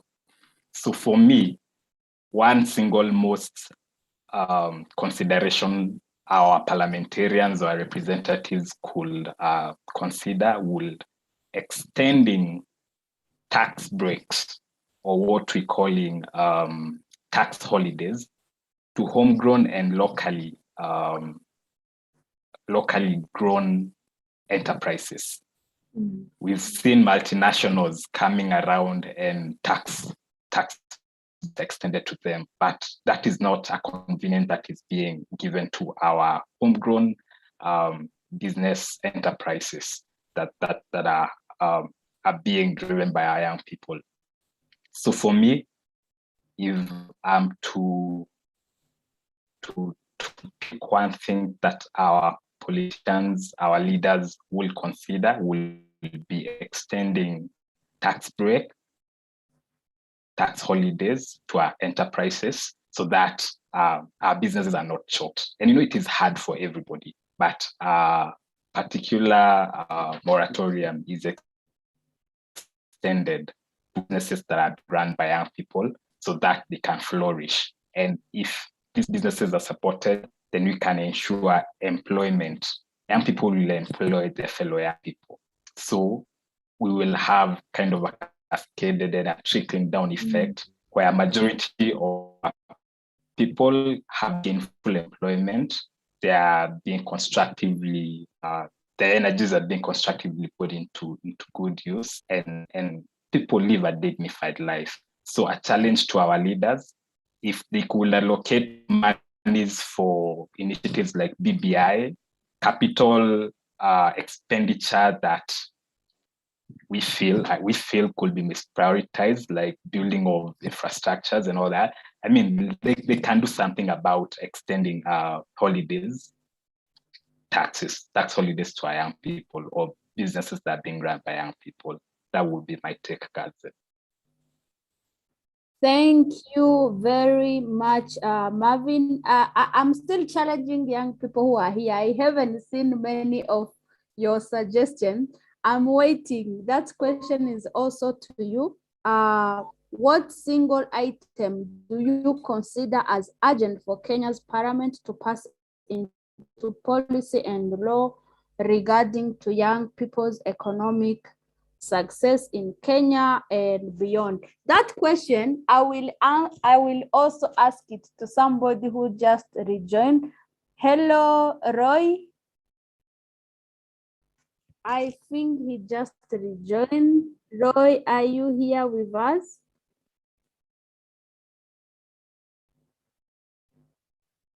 I'm still trying to locate him. We are many.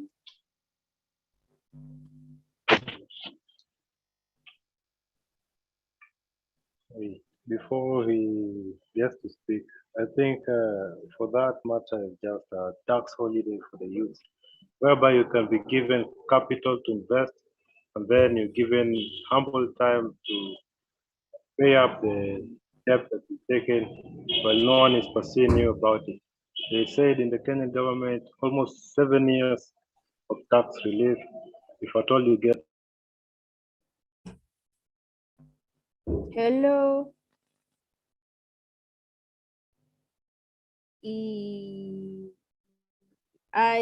Okay, thank you, James, for your remarks. I just want to go directly to the last question here on this item. To Beatrice, please, what role can private sector and training institutions can play in ensuring youth participation in economic governance? Just in 1 or 2 minutes. Thank you, Kazineza. Good. Mm-hmm. First of all, I'd want to say that the private sector contributes marginally, not marginally, but rather substantially to youth employment in Kenya. However, due to COVID-19, the recent statistics show that the employment, wage employment has declined from by 10%, from 2 million to 1.8 million. And we can see some of the sectors that were highly affected due to COVID-19 include the accommodation, the food serving, even professional and administrative sectors. However, there are other sectors that were able to flourish amid COVID-19. First and foremost, e-commerce. Majority of us here in this particular room are youth and are tech savvy. At least you understand something to do with the digitalization and ICT in general. Some of us own smartphones, and that is why we are able to connect to such a forum today. And so e-commerce has flourished, and the rates are off the roof, you know. Hello. Not just in Kenya. Hello, can you hear me? I hope I'm audible. Yes, you are. Okay, thank you very much. So the youth we can challenge ourselves to go to that direction. You know, we are seeing that there are issues to do with cryptocurrencies and the fintech, financial technology. It is something that we can learn. We know of an athlete in Kenya who is named Diego. He used YouTube to learn about the javelin throw. We can use the smartphones in our hands to teach ourselves about this digital trading and the forex trading in a safe and controlled way, and just be savvy enough to try and get to know more about these opportunities. The agricultural sector has been the main contributor to our GDP by around 23% in the year 2020. It means that agriculture is still a very vital sector that you need to take advantage of. Given that the sector grew by 4.8%, how many youth are engaged in the agricultural sector? Unfortunately, very, very, very minimal. Studies show that it is the aged who are working in the field. Africa in general is net food importing country.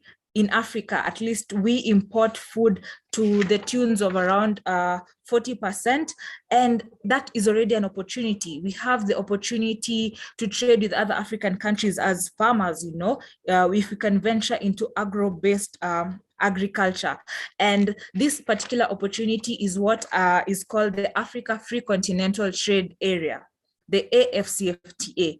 That is a continental trading bloc where at least all the 53 out of 54 countries have signed, and currently we have 41 countries that have ratified and submitted their ratification instruments to ensure that they are able to participate. The trading started in January 2020. So as the youth, we should be able to take advantage of that, the Africa Free Continental Trade Area. When we grew up, we heard of things to do with COMESA. Right now, we are under this particular forum because of the East Africa community. And now we have a continental one for Africa. It's called the Africa Free Continental Trade Area. So we can venture into agriculture and do the agro-based processing. Some of the opportunities that we can venture into is start by subscribing to some of these institutions like MSEA, which stands for the Micro, Small Enterprises Authority, that supports the micro, small, and medium enterprises. So if we can be able to organize ourselves and mobilize ourselves to subscribe to such authorities, they'll be able to give us more information on which particular institutions we can venture into. Thank you very much. Thank you very much, Beatrice. I will just conclude with Henry. Henry, what are the main services, opportunities you wish to have improved access to, and what economic activities do you think young people want to be more engaged in? Just 2 minutes. Thank you, Kazeneza.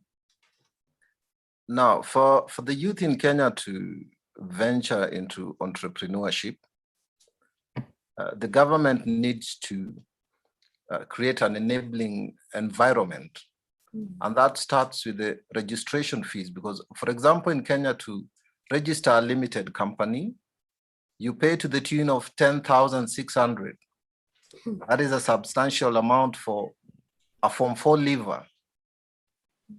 And taking into consideration that 68.9% of the Kenyan youth live in the rural areas.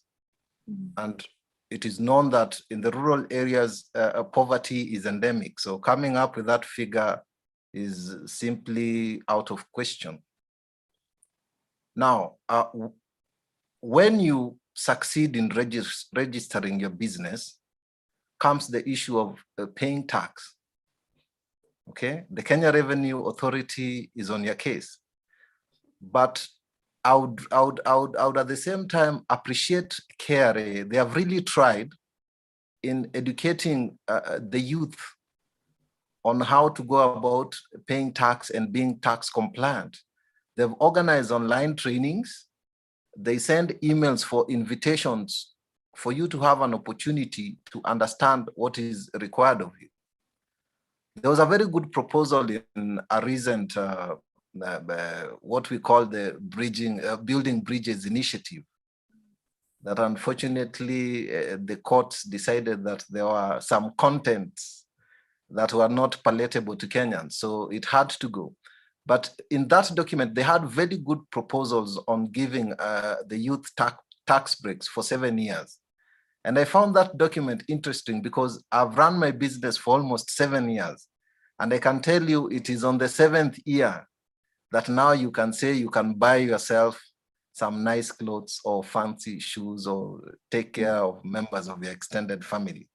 But for the remaining 6 years, it was an issue of survival. In regards to the youth taking up entrepreneurship, they need to be pragmatic. Kenya is an agricultural economy. That is a fact. Unfortunately, most of the youths are migrating from the rural areas into the urban cities, looking for non-existent employment. Utilize land is a very important resource. And if you go back to the villages, if I take you to my village right now, there is a lot of land just lying idle. The youth do not want to engage in agriculture. And yet Beatrice will tell you, as she has said, it is earning Kenya foreign exchange to the tunes of billions. So it is high time they were pragmatic in terms of areas in which they are going to invest. They should also believe it that essentially there are 3 types of entrepreneurs. You go into entrepreneurship out of necessity. That is where the majority of the youths are. And in that segment, I would say the most available resource is land. Make use of the land, cultivate it, produce food. Beatrice has said we are importing almost 40% of our food. Why should we be importing 40% of our food when we have available land in the rural villages just lying idle? We export, produce, the market is available for local consumption. You can also export. So don't just think of being an entrepreneur and thinking outside the country. Think locally, start locally, then you can expand outside the country. Thank you. Thank you very much, Harry. I will just go to the last section. My God, I am supposed to be having finished maybe 30 minutes ago. But is a question I'm going to ask to all panel, just to answer me 30 seconds. We have said a lot of things about what we want, what would change. My question is about leadership now. Are we preparing enough to build the leadership for the East Africa we want, for the Kenyan we want, for the Kenya we want? I will start with, again, I have admitted Roy, but I'm not sure. Roy, are you here?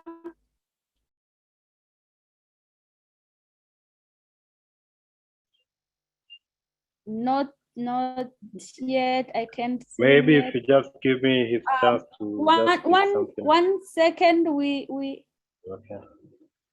Okay, Harry, go on. Let's start with you. Do you think we are prepared? 30 seconds. Hello? No, Yes. we are not. Okay, what should we do? 15 seconds. There's something called political economy. And the way in which we vote for the elected leaders also indicates our preparation in terms of leadership in building the economy. So I would say we are not. Let us use sound judgment when we are voting in political leaders, because they determine the economic outcome of our countries and policy formulation in regards to the youth engaging in economic activities for sustainable development. Thank you. Thank you very much. I will go directly to Marvin. You at TLF do a lot of leadership programs. Do you think we are preparing enough for the East Africa and Kenya and Africa we want? At least you're doing something. It's Ban Ki-moon who says that young people must be at the driving seat of change, like we are here. We are where conversations are happening. That we could actually be the first generation of young people that end poverty, and also the last that will act to avoid the worst effects of climate change. So we are in the spaces, we are doing what we are doing, and my charge to all of us is let's lead and act with courage. Thank you. Thank you, Lorin. Yes, they are reminding, sorry, 1 second, they are reminding me that the poll on leadership is on. Please take it and try to answer. Lorin, go on. I think I would say it yes or no. If leadership for us young people is waiting for the old generation to go, that might not happen, because I mean, the difference between you, myself, and those, you know, who are considered senior citizens, I keep on saying it's experience and time. And I say yes, because youthfulness alone is not, it's not the solution to leadership. I mean, there is values, there is commitment, there's professionalism, and we cannot say that because I am young, then I need to do this. I need also to be qualified. I need to have values. I need to have character development. I need to prove myself that given a leadership position, then I can lead. Yes, thank you. Thank you very much. Beatrice? Hello. Okay, thank you. In maybe answering the question that you've asked, I would say that we are preparing. We are not yet there, but we are preparing. And some of the ways we are preparing is a forum like this one. We are here, we've set aside our time to have such dialogues, and it would be imperative to have more regular roundtable dialogues and discussions about the issues that are affecting the youth in this country, and more so even conferences with now the public policy makers, the legal, the people who make the laws. We had a representative from Parliament. I really was looking forward to hear what they would have said on the particular issues, particularly on the laws that are being made, because at the end of the day, the laws are the ones which govern a country. And just being the youth of this country, I would encourage each one and every one of us to continue doing what we're doing. It is said that when rain pours, a stone will not soak with water, but each and every drop that continues soaking into that rock will make it at the end of the day become, moist. So mine would just be that a single step towards where the direction that we want to head to matters, and these are some of the steps that we're doing. So we are preparing to see the Africa and the East Africa community that we want. It is what we're doing right now, and we should continue and endeavor doing such. So thank you very much. It has been a pleasure. Thank you. Kazaneza? Yes. I will give you, please. No. One. Yes, I just want to make something very quickly, kindly. No. Wait 1 second. I will give to. No, it's not a question. It's not a question. Yes, I know it's not a question. Mr. Ngeso. Mr. Ngeso. Okay, 30 seconds. Just okay. He's listening to you. Mr. Ngeso, kindly, if you wouldn't mind, assist with your contact details, kindly. Thank you very much. Harry, can you give your contact? That's what they're asking. Somebody's having some music on background, please. Can I put it in the chat? Yes. Yes, please. Okay. Before we conclude, I want to just one question which will be answered in the chat, and I will open 2 questions to people who have already raised their hands. Which now, as we had the list here, but I want you to be, which of eminent African personality and leaders would you love to see in an East Africa Youth Leadership Fellowship faculty? So which of African eminent person and leaders would you love to see in an East Africa Youth Leadership Fellowship faculty? Please type any person you think would want, if you were given a chance to be in that fellowship, to meet. But I will ask 2 questions which I will allow people to answer, but I will just be giving just 30 seconds because my colleagues here will kill me, and we have another like this one in less than an hour. So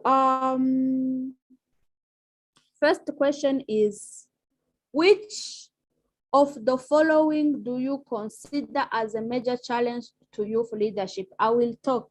There is a lack of essential leadership skills, lack of mentorship, lack of exposure, lack of network, but I am open to hear from you. So I'm going to give 30 seconds to that question to 2 people who can just talk. I see hands from Michael Uma. Some people have the mute. Okay, I will go to James Darasa. He has been asking to speak. James and Darasa, just a few seconds. Thank you for this opportunity, Kazeneza, for picking me to speak on this. I had a different insight about the African unity, because we currently seeing that in Africa there is no political instability. There's no political stability, rather, like the instances of attempted coups in Africa. So it means that the politics in different countries vary, but the youths go under the same challenges in each and every country. It's up for us as youths to stand up and include the governments, all the governments in this type of forum, so that it can bear good fruit, because this is the journey of United Africa. As Africa was one before it was colonized, and then we are what we are today because of the partition of the white man. But in real sense, our unity is our strength, and if we harness our unity, or if we harness our strength, we can be the most stable economic bloc, because currently we lack capacity to even vaccinate our own population due to lack of unity. So I just want to address that for us as youths, we do not practice what our old folks are practicing, things like ethnicity, tribalism, and xenophobia. We just have to embrace each other with love, practice trade, and increase our borderlines so that we could have a prosperous future. It needs that all the governments must commit to health, to make it a priority, because it's a precondition for any economic activity. Thank you very much, James. I will just, let's keep to the question. My question is, which of the following challenges do you consider a major challenge to youth leadership? I will go to Atta Onana. He has also been having. Atta, I see your video is open, but not your mic. Okay, Barbara. Okay, go on, Barbara. Thanks for the opportunity. Sorry, I joined late. I was in another meeting. So maybe to highlight, I personally work with the youth in a program. Sorry, someone speaker. Okay, I work in a program that encourage meaningful youth participation. And in this program, I think the kind of challenges we are experiencing is the fear of the youth-adult relationship. You know, in such political processes, we have adult and the youth, and we also have the issue of disciplines. And you know, youth, we are cultured differently. So in a way, we are not able to leverage on the wisdom that the adult generation has. And for example, in meaningful youth participation, we expect youth to be engaged in the process from the beginning. And this has not been happening, especially when it comes to policies. When we are formulating policies as a country, where do we feel that our voices are always featured in the final document? This is where it all begins. It's not that the youths are not willing. It is the process and the bureaucracy that is involved who should be brought on the table. You know, at times youth, we feel that in such like meetings where we are just called as fabrication or something, there's a step in the ladder of participation where they said we are being fabricated. We are there on the table. They are discussing about us, but we are not part of the plenary or just of the panel. We are in the menu to be discussed. So I think that is one big problem. It's a challenge that we need to bring in light, like youths need to meaningfully participate in the process. Yes. Thank you very much, Beatrice. I will go to the last question and we conclude. You guys can type yes or no, whatever you want. Are the existing youth leadership training programs accessible to all East Africa youth, and applications for participation are simple and clear? What do you think? Just quick answers, and then we conclude. I can't say how I am happy that you guys have stayed with us. Anyone who wants to give an answer, you have applied to many things. Many of you have participated already to many of these trainings. Do you think are things which are helping, or what should be done if not? Who else? Philip. I see Philip, or Atta, or I see also Abubakar Farid. But again, you can also answer in the chat box. Atta, gone.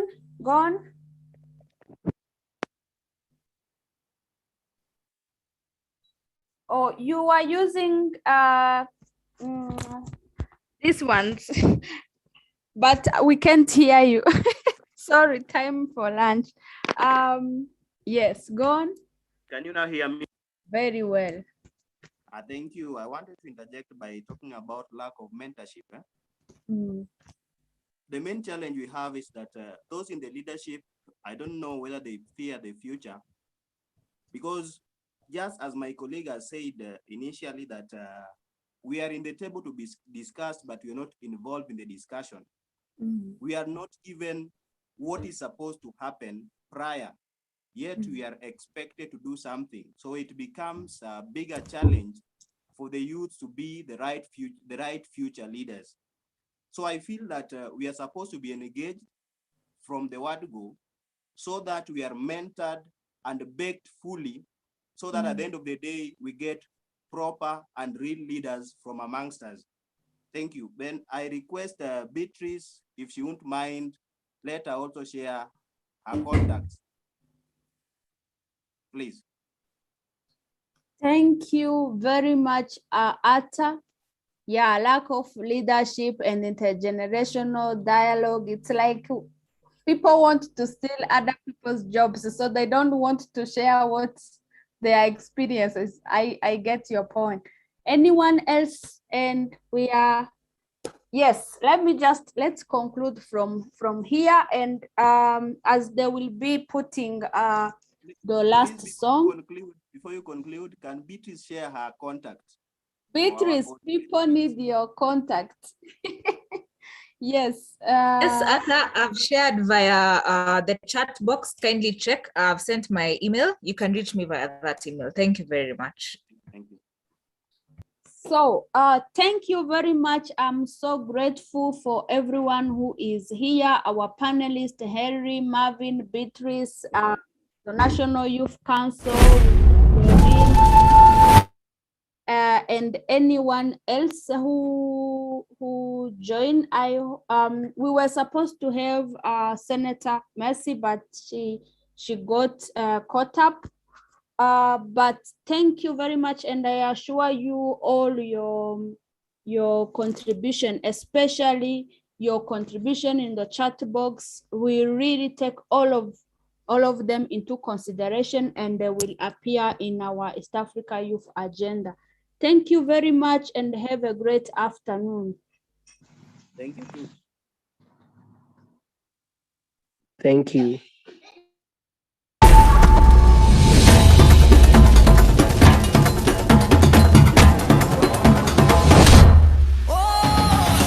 Times are changing, and Africa is now the world's youngest continent. Africa is the youngest continent. Majority of the population are under 35. What are we doing about the youth? Because the youth constitute one of the important pillars that we're focused on. Let me say the youth are not only the future of this region, but I believe they're the present and future. If we define what do we mean by young people, there is this external perception that young people are a homogeneous group. This is not the reality. We have also young people in vulnerable settings. We have young people with disabilities, and we have foremost young women. But again, a population that is ill-skilled and unemployed can be a demographic curse. So this is the challenge, but the opportunity is in us trying to convert this demographic dividend into opportunities. But also young people as being the largest population, they are our biggest asset. Because the richness of nations is not in stones, but in its people. It's never been more important to develop our youth into confident and transformational leaders that can navigate Africa through the incoming economic and political climates.